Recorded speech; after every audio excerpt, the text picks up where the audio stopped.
I feel like it is very good that we prioritize telling the truth in the Christian faith, but at times the reason why the gospel won't get through to people is not because of what the gospel is, but because of how it is rendered.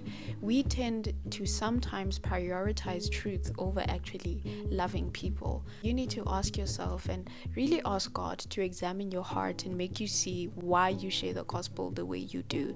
Is it because you genuinely want to share His glory, or is it because you want to judge people and mask it as this is the gospel? People don't need to keep on being told how wrong they are because they are already burdened. And so if you're always pointing fingers at them, you're just making it worse. For the most part, Jesus was actually gentle.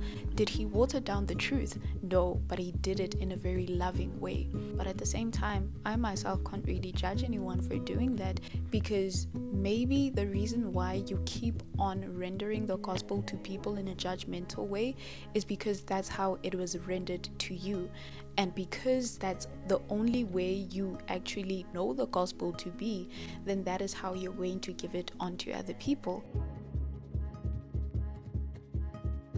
The first time we see in scripture God being referred to as Father is in the New Testament by Jesus Christ. Before that, He was always referred to as Master or Lord or any other name that correlates to that.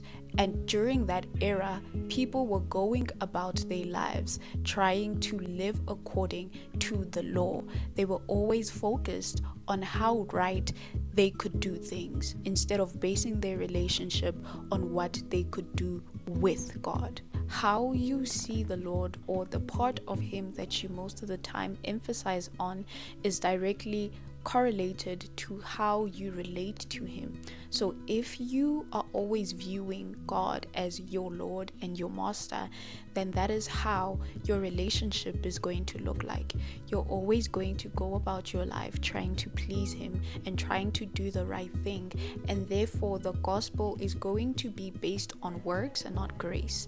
And because that's how you see it, that's how you're going to make other people see it and other people understand it. See, it's not a bad thing for you to view the Lord in that way, but if He is always Lord, you're never going to see Him as friend. If He is always Master, you're not going to experience Him as Father, where you will receive that grace, where you will receive that mercy, and understand that because He has been so merciful and graceful to you, He can also be graceful to others. So go on sharing the gospel, go on ministering to people, but always keep in mind that you need to do it out of love and out of the mind of Christ, not out of condemnation to people.